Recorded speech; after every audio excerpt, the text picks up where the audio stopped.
6 साल पहले ये भारतीय जनता पार्टी के पाखंडी नेता कपड़े उतारकर किसान के लिए आय दुगनी करने के जो नौटंकी ड्रामे किए थे, अब वक्त आ गया है उनके कपड़े आपको उतारने पड़ेंगे। ये कहने आपके बीच में आया हूं। इतना बड़ा दुर्भाग्य है, इस प्रदेश का गृह मंत्री ये कहता है पीपली में मेरे बुजुर्गों पर लाठियां बाजी गई। आजकल हमारे गृह मंत्री जी तो उनको बुढ़ापे में इश्क हो गया है, कंगना का चिंता ज्यादा रहती, उसका दरवाजा टूट गया, उसका छज्जा टूट गया। मेरे किसान नजर नहीं आते उस होम मिनिस्टर साहब को। नौकरी पर है आपका हक, चले लक्ष्य से लक्ष्य तक, बेरोजगारी से करने दो हाथ। लक्ष्य आ रहा है ऑनलाइन अपनी पूरी टीम के साथ। मैंने विधानसभा में आपका प्रतिनिधि होने के नाते सभी विधायकों से ये सवाल पूछा था। मैंने वहां प्राइवेट बिल दिया, ये 3 काले अध्यादेश जो सरकार उन पूंजीपतियों के लिए लेके आए हैं, क्योंकि आज देश की जीडीपी 29% नीचे आ चुकी है और हमारे कृषि क्षेत्र की आज भी 4% ऊपर है। आज इस देश की अर्थव्यवस्था को जो थंबे हुए है वो मात्र कृषि क्षेत्र हमारा, जिसको आप खून पसीने से कर इस देश और प्रदेश का पेट भरने का काम करते हैं। अब उन बेईमान बड़े बड़े पूंजीपतियों की निगाहें आपकी इस खेती पर पड़ गई है। उन्होंने ये 3 अध्यादेश बनवा दिए हैं। इस देश के जो बड़े अडानी, अंबानी और इसके 5-4 जो ग्रुप हैं, उनकी निगाह आपकी जमीन पर, इसकी खेती पर आ गई है, कृषि पर आ गई है कि ये किसान इसको कैसे कर रहा है, ये तो हम इसको बिजनेस के रूप में करें और इस किसान को अपना मजदूर बना के इससे काम लें। और उसी के मद्देनजर ये 3 अध्यादेश, पहला जिसके अंदर वो खरीद की एमएसपी की बात आती है, उसमें कहीं जिक्र नहीं उस एमएसपी का। उसमें यह जिक्र है कि किसान अपनी मर्जी के भाव तय करेगा, उसको फायदा होगा। ये बीजेपी वाले नंगड़ ये बोलना है तब वहां होगा क्या? या छोटा किसान 2 ट्रॉली लेकर मंडी में जाएगा, अपने नजदीक का जाएगा, बेंगलोर मद्रास में थोड़ा ना बेचने जाएगा या लखनऊ बेचने जाएगा। वो मंडी में जाएगा और वो जो व्यापारी, जो बड़ी कंपनियों कि वहां लोग बैठे होंगे, वो कह देंगे हम तक को नहीं खरीदते। तो वो क्या करेगा किसान? 2 दिन बैठा रहेगा, 3 दिन बैठा रहेगा, चौथे दिन सरेंडर कर देगा, ले लो भाई जिस रेट में लेनी है। यही तो होने वाला होगा ना। तो ऐसे किसान को बर्बाद करेंगे। उसके बाद भंडारण करेगा वो आपकी कम रेट में खरीद कर अपने वेयर हाउस, बड़े बड़े गोडाउनों में उसकी आपकी फसल, जो आप दाल, चावल, सब्जी, चीनी जो भी पैदा हो आपके उससे होती है, उसका भंडारण कर लेगा। किसान के पास वो सुविधा नहीं है। किसान तो अपने घर में महीना 20 दिन 2 महीने का रखता है। उसके बाद वही किसान उसको खरीदने के लिए उस पूंजीपति के पास जाएगा और जो चीज 10 रुपए में आपसे वो खरीद रही है उसने, वो 200 रुपए में आपको वापस बेचने का काम करेगा। ये है वो अध्यादेश। फिर कॉन्ट्रैक्ट फार्मिंग, उसमें आपके साथ कॉन्ट्रैक्ट करेगा। अंग्रेजी में कॉन्ट्रैक्ट होंगे, बड़े बड़े वकील आएंगे, उनके महाराणा के समझ में को नहीं आवत, हमने बता देंगे इसमें क्या लिख रखा है। उसमें नहीं लिख रखा है कि आपका जो ये एग्रीमेंट होगा इससे वो लोन भी ले सकता है। ये आपको पता नहीं है इस बात का। और वो आपकी जमीन को बैंक में गिरवी रख के हजारों करोड़ के लोन भी लेंगे वो बड़े पूंजीपति बैंकों से।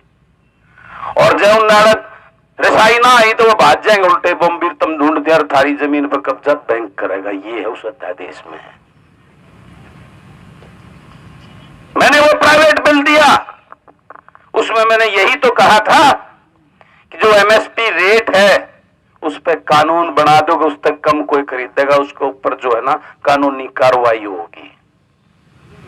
उसमें यह कर दो कि जो अगर वो पूंजीपति, वो बड़ा व्यापारी अगर वहां फसल खरीदने से मना कर दे तो सरकार गारंटी ले ले, सरकार खुद खरीद देगी। उसमें जो वो पूंजीपति जो फसल को खरीदेगा तो सरकार किसान के पैसे की गारंटर बन जाए। जब 15 दिन में वो ना देते तो सरकार उसने पैसे देगी किसान को। कोई गलत लिखा था कि उसमें? मैंने उसमें यह लिखा था, जो वो पूंजीपति 10 रुपए की चीज खरीद के 200 रुपए में ना बेचे, उसका रेट निर्धारित कर दो। वो 10 रुपए की चीज ठीक है, अपना वो ले, गोडाउन उसके वो कोल्ड स्टोरेज में उसमें रखेगा, उसका खर्चा होगा, उसके वो करेंगे। तो 10 रुपया की चीज ने 20 रुपया में बांट दे, उसका रेट निर्धारित कर दो, किसान को और सबको लूटने का काम ना हो। गलत लिखा था क्या मैंने?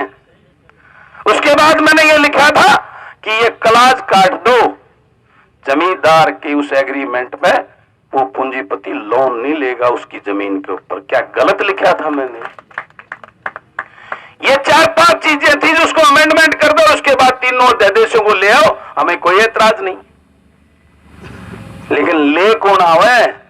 वो अध्यादेश तो बने ही उन पूंजीपतियों को ने अपने दफ्तरों में बना के सरकार को दे रखे, क्योंकि सरकार का रिमोट तो उन पूंजीपतियों के हाथ में वही चलाती हैं। आपको मजदूर, आपके खेत पे मजदूर बनाना चाहती है, ये इसकी मंशा है इसकी। मैं आपको कहना चाहता हूं, आपको सदैव सावधान होना पड़ेगा। जो 6 साल पहले ये भारतीय जनता पार्टी के पाखंडी नेता कपड़े उतार कर किसान के लिए आय दुगनी करने के जो नौटंकी ड्रामे किए थे, अब वक्त आ गया है उनके कपड़े आपको उतारने पड़ेंगे। ये कहने आपके बीच में आया हूं। मैं विधानसभा की बात आपने देखी होगी, लाइव चल रहा था, मैं हैरान था वहां पे। मुझे पता लगा मेरे से पहले 2 हमारे साथी कांग्रेस के विधायक महोदय यहां आए थे। मैंने एक से पूछा था, भैया बोलो, उस किसान की वोट पे 70% आबादी इस प्रदेश की किसान और उससे जुड़े हुए लोगों की है। उन्होंने वोट देकर अपना वकील बनाकर आपको विधानसभा में भेजने का काम किया है। क्या कर रहे हो? वो लोग आपसे जवाब मांगेंगे, बोलते क्यों नहीं? लेकिन मुझे दुख है इस बात का, जो बाहर एक दूसरे को बड़ी बड़ी गालियां, अपने आप को धरती पुत्र, किसान जैसी बड़ी बड़ी बात करते हैं, वो चोंच से चोंच मिलाकर एक दूसरे के साथ गले मिलते देखे आपके लिए बोलने वाला कोई नहीं मिला मुझे वहां पे। इस बात की टीस है मुझे, ये बात आपको बताने आपके बीच में आया हूं। चौधरी छोटराम जी को हम अपना मसीहा मानते हैं, चौधरी छोटराम जी को अपना भगवान मानते हैं। हमारे को यह उनकी बदौलत। मैं आपसे पूछना चाहता हूं, वो कैसे दिया उन्होंने? वो तो एक गरीब किसान के बेटे थे। वो हक उन्होंने इसलिए दिया कि उनकी कलम में किसानों ने पावर और ताकत दी थी। उस कलम की ताकत पे आपको यह अधिकार देके गए थे चौधरी छोटूराम जी। मैं आपको इसी बात के लिए आपको सावधान करने आया हूं। अगर आप भी नहीं जागे और उस चौधरी छोटूराम की उस बात पे कि अपने पराये की पहचान कर ले है भोले किसान, तो आपका भला होने वाला नहीं है। आपके बच्चों का भविष्य बहुत अंधकार में है। इस बात की चिंता करने का समय आ गया है। उस विधानसभा में ये जितने पहले के मुख्यमंत्री और वो जो नेता बैठे हैं जो एक दूसरे को गाली देते हैं, वो अपने आप को बड़ा हितैषी बनाने की बात करते हैं, क्योंकि उनका सबका जो इसका खून चूस के पैसा कमाया इस प्रदेश से, उनका सबका पैसा उन बिल्डरों के पास लगा। उन बिल्डरों के लिए बिल पास करने का काम किया। मेरे 1900 पीटीआई भाई जो सड़क पर बैठे हैं, उनके लिए बिल लाने का काम नहीं किया उन्होंने। कितना बड़ा दुर्भाग्य है। आज प्रदेश के अंदर युवा हताश है, उनकी नौकरियां छीनी जा रही है, नई नौकरियों का कोई व्यवस्था नहीं है। मेरे जो किसान, कमेरा वर्ग, मजदूर वर्ग, व्यापारी, छोटा व्यापारी, उनके जो बच्चे युवा साथी हैं, उनके पास एक विकल्प था, चल नौकरी नहीं मिलती तो अपनी खेती में गुजारा करके अपना काम धंधा कर लेंगे, उसको भी छीनने का काम कर रही हैं। तो मेरा युवा हताश बैठा है, क्या करूं, भविष्य क्या होगा मेरा? पहले आप और तो 5-5, 4-4 हजार दे तो टाबर भी एक से, उन्हें नौकरी ना मिले, कोई सुसाइड करेगा, किसी का ब्याह को नहीं हो तो आगे तो तारा वंश भी खत्म होने के काम करने लग रही। इस बात के लिए सावधान होने की जरूरत आपको। आपको सावधान होना पड़ेगा।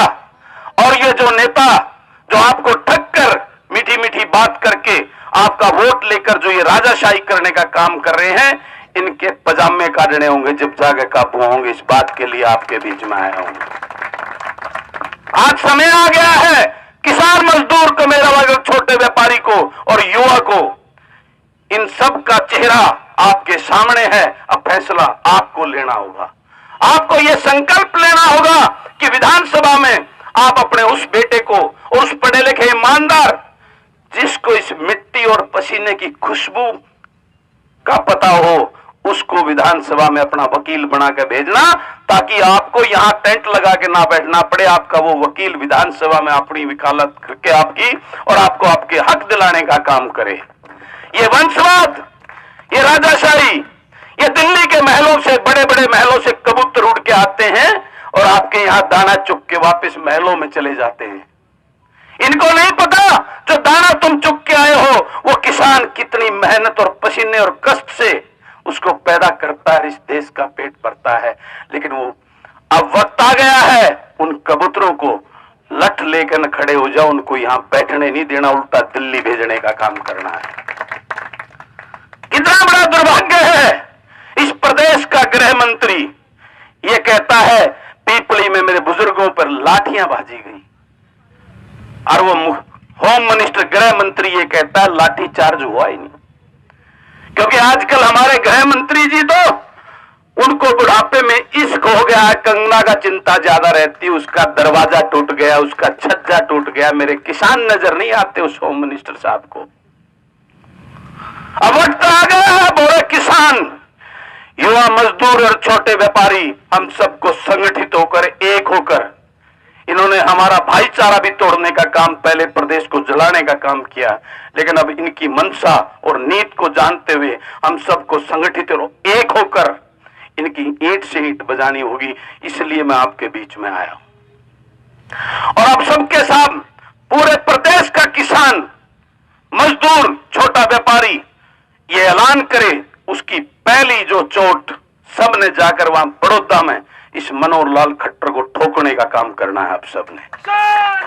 और मैं वादा करता हूं आप लोग ये संकल्प लेके चलो, हरियाणा बचाओ, खट्टर भगाओ और देश बचाओ। निश्चित रूप से आप इसमें कामयाब होंगे। आपका ये बेटा है, आपका भाई, आखिरी खून का कतरा इसके लिए आपके लिए बहाने को तैयार खड़ा है आपके सामने। मैं यहाँ कोई नेता बनने नहीं आया हूं, मैं तो सिंगल वन मैन आर्मी हूं, ना कोई पार्टी है ना वो है। मैं आप किसान का बेटा, कोई नेता एमएलए नहीं, एक किसान का बेटा, आपके दर्द को समझकर आपका समर्थन करने आपके बीच में आया हूं। तो आपको मैं ये कहना चाहता हूं, अब बहुत हो गया ये टेंटों से भीख मांगने से नहीं। अब वो किसान का हथियार वह जेड़ी है, वो लठ हाथ में लेके आगे बढ़ो, उसके बाद अपना हक हमें खुद लेना आता है, इस बात की परवाह करो। चौधरी छोटूराम जी ने कहा है जब और कोई नाराज होता है तो वो कानून तोड़ता है, लेकिन जब किसान नाराज होता है तो वो कानून भी तोड़ता है और सरकार की पीठ भी ठोकता है, उसको भी तोड़ने का काम करता है। इस संकल्प को लेके हमें चलना होगा। और मैं आपको बताता हूं, ये जो यहां सिर्फ इस सरकार में इस प्रदेश को और आपको लूटने के अलावा सरकार नाम की कोई चीज नहीं है, किसी को कोई चिंता नहीं। ये सब आप देख भी रहे होंगे आज किस प्रकार से आप यहां बैठे हो, आदमपुर में बैठे हैं, उधर तोशाम में बैठे हैं, दादरी में बैठे, जो नरमा की फसल बर्बाद हो गई है, लेकिन कोई आया? कोई नहीं आया ना। क्यों नहीं आया इस बात का पता आपको? आपका जो बीमा किया, जो पहले 600 रुपए में होता था, अब 1600 रुपए में किया है, उसकी कंपनी कौन सी है? 1650 में उसकी कंपनी कौन सी है? रिलायंस कंपनी का बीमा है वो उनका बाप है, उसको पैसे देने पड़ेंगे, इसलिए 10% वो ऊपर से बोल के रिपोर्ट पहुंची। ये 10% की रिपोर्ट, क्योंकि वो कम होगा तो बीमा कंपनी कह देगी इसका तो हम देंगे ही नहीं। और आगे ये 3 अध्यादेश आने के बाद में खरीदार भी वही होगा, बीमा करने वाला भी वो होगा, तो आपका क्या होगा, इस बात की चिंता करने का समय है। तो आज मीडिया के साथियों के माध्यम से मैं आप सबको कहता हूं, बहुत हो गया। अब एक संगठित हो जाओ और अपना बेटा जो किसान की दर्द को समझता हो, ईमानदार हो, जो किसी के आगे झुके नहीं, टूटे नहीं, उसको अपना वकील बना के भेजने का काम करो। ये वंशवाद, ये राजाशाही जो रजवाड़े आप लोगों ने बना दिए हैं, उस रजवाड़े को खत्म करो। जो हकीकत में आपकी वकालत करे, उस बेटे को अपने को विधानसभा में भेजो, अन्यथा आपका भला होने वाला नहीं है। मैं ये बात कहता हूं।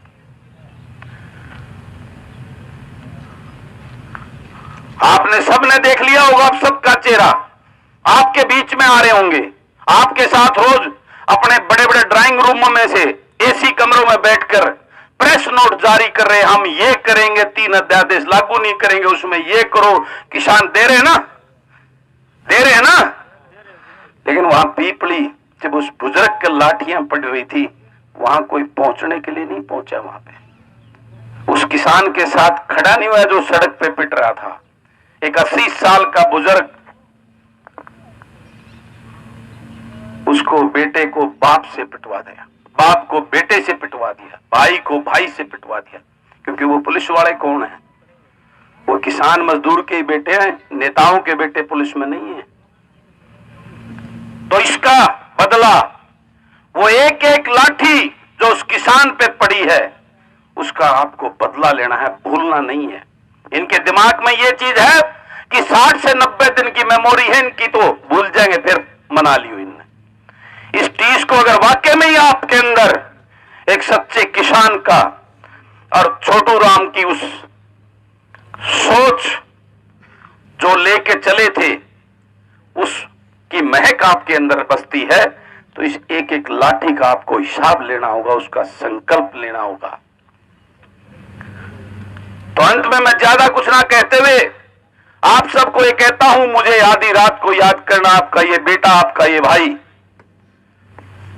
किसान, मजदूर, व्यापारी और छोटे कर्मचारी के लिए जो भी अन्याय इसके साथ होगा, उसकी लड़ाई में सबसे आगे, खून का आखिरी कतरा बहाने के लिए आपके बीच में आगे हूं।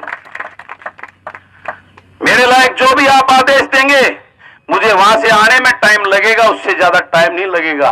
मैं ये आपको विश्वास और भरोसा दिलवाता हूं इस बात के लिए। और अंत में फिर वही बात कहता हूं, चौधरी छोटूराम जी की उस बात को याद कर लो, अपने और पराये की पहचान कर लो। ये नौटंकीबाज जो जुमले फेंक कर, बड़ी बड़ी बातें करके आपका हितैषी होने की, उन नेताओं को सबक सिखाने का आज संकल्प लेके आपको जाना है। इन्हीं शब्दों के साथ मैं अपनी वाणी को विश्राम देता हूं। जाने अनजाने में मेरे मुख से कोई गलत बात निकली हो तो आपका बेटा, आपका भाई हूं, मुझे माफ कर देना। लेकिन मेरे दिल के जो भाव थे, जो मेरी आत्मा